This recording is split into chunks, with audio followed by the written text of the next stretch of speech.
Souvent appelé guérisseur, le magnétiseur peut faire peur comme il peut fasciner.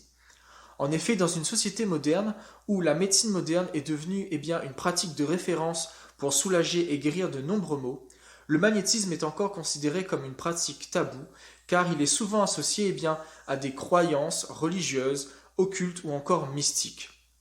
Et c'est vrai, on pourrait dire qu'il y a autant de façons de pratiquer le magnétisme qu'il y a de magnétiseurs. Et il est vrai aussi qu'il existe ce qu'on appelle des charlatans dans ce milieu, comme dans tous les milieux d'ailleurs. C'est pourquoi aujourd'hui je vais vous présenter ma vision du magnétisme et ma façon de le pratiquer, de l'utiliser. Alors qui je suis? Je m'appelle Julien Josia, je suis thérapeute, hypnothérapeute et magnétiseur bien sûr.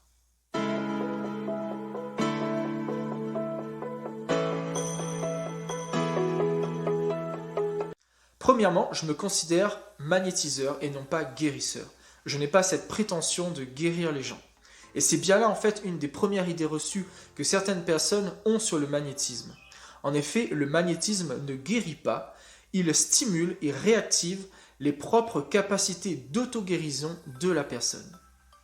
Deuxièmement, le magnétisme que je pratique est un magnétisme pragmatique, c'est-à-dire détaché de toute croyance religieuse. De nombreux praticiens considèrent que les différents centres énergétiques du corps correspondent aux différents chakras. Cette vision de voir les choses, cette façon de penser est directement liée aux croyances issues de l'hindouisme. En effet, dans l'hindouisme, chaque chakra porte un nom, une couleur, a une signification spécifique et a même une note. Par exemple, si je prends le chakra de la gorge, il est de couleur bleue. Il a la note Sol qui lui est associée et puis il est lié à tout ce qui est à la communication, à la liberté d'expression, etc. Dans ma pratique, moi, je préfère considérer les différents centres énergétiques comme des plexus nerveux, des réseaux de nerfs qui vont transmettre de l'information à différentes parties du corps, organes ou muscles. Alors si je reprends l'exemple du chakra de la gorge, moi j'ai tendance plutôt à le considérer comme un centre énergétique important. Pourquoi? Parce qu'au niveau de la gorge se situent en fait les glandes thyroïdes et parathyroïdes qui jouent un rôle essentiel dans la fréquence cardiaque, dans la croissance, dans l'intégrité de la peau ou encore dans la fertilité ou la digestion. Bref, tout ça pour vous dire qu'il n'y a pas une vérité mais des vérités et que finalement tout est une question d'interprétation et de point de vue. Troisièmement, le magnétisme que j'utilise n'est pas un don, mais une capacité que j'ai développée et que je développe au quotidien. Tout le monde est plus ou moins sensible à l'énergie vitale qui nous entoure et qui nous constitue, et certaines personnes plus que d'autres. Après, chaque personne fait le choix de développer ou non cette capacité. Par exemple, tout le monde peut courir, mais pas tout le monde a envie ou a pour objectif de préparer un marathon ou de faire le grand raid. Une personne par exemple qui voudrait faire le grand raid, il faudrait qu'elle fasse un entraînement spécifique et qu'elle fournisse des efforts importants. C'est la même chose en magnétisme.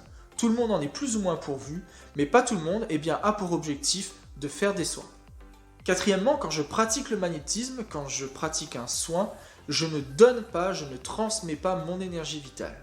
L'énergie que je vais projeter va simplement activer, stimuler la propre énergie vitale de la personne dans un sens donné, un sens qui va bien sûr répondre aux besoins de la personne. Le magnétisme, l'énergie que j'utilise qui se dégage de mes mains, n'est qu'une émanation, qu'une manifestation de ma propre force vitale. En aucun cas, il ne s'agit de ma force vitale.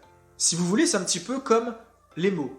Les mots, ils nous servent à transmettre notre pensée, notre intention à quelqu'un. Mais en aucun cas, quand je transmets ma pensée ou mon attention à une personne, je vais la transmettre à l'état brut. Parce que cela signifierait qu'en transmettant ma pensée à une personne, je lui donnerai ma pensée et donc du coup je serai dépossédé de ma propre pensée, de ma propre intention. C'est la même chose en magnétisme. L'énergie que je projette n'est en aucun cas mon énergie vitale. Cette démarche va à l'encontre de toutes les croyances qui pense que le magnétiseur transmet sa force vitale, qu'il se vide de son énergie et donc qu'il a besoin de se recharger, qu'il a besoin de se protéger, etc. etc. Enfin, dernier point, comme pour l'hypnose, il ne s'agit pas de croire ou non au magnétisme, mais plutôt de croire en fait à sa propre capacité à accepter, à accueillir et à vivre cette expérience. toutes les personnes ont un degré de sensibilité plus ou moins important par rapport au magnétisme. Et bien évidemment, si la personne est ouverte, si elle a cette capacité d'accepter cette expérience, bien entendu, naturellement, cela va augmenter les bénéfices du soin. Ainsi, il peut y avoir des personnes qui croient au magnétisme mais qui sont très peu sensibles, et l'inverse existe également, c'est-à-dire des personnes qui sont très sensibles au magnétisme mais qui n'y croient pas. Si je prends l'exemple des médicaments, vous avez mal à la tête, vous allez prendre un efferalgan, et au bout de 15 ou 20 minutes, vous allez ressentir les effets de l'efferalgan. Par contre, chez d'autres personnes, il faudra attendre plus longtemps. Les effets qui vont se faire ressentir au bout de 30 minutes ou de 40 minutes. Et certaines personnes même vont vous dire que, elles ne sont pas sensibles à l'efferalgan et qu'elles préfèrent plutôt le Doliprane, parce que l'efferalgan n'agit pas sur elles. Et d'autres personnes encore vont vous dire le Doliprane et l'efferalgan ce n'est pas suffisant et qu'il faut par exemple prendre du Dafalgan. Bref, tout ça pour vous dire que les personnes sont plus ou moins sensibles au magnétisme comme elles sont sensibles plus ou moins aux médicaments qu'elles prennent. Et bien voilà ce que je voulais vous dire sur ma vision du magnétisme, sur ma façon de le pratiquer en séance.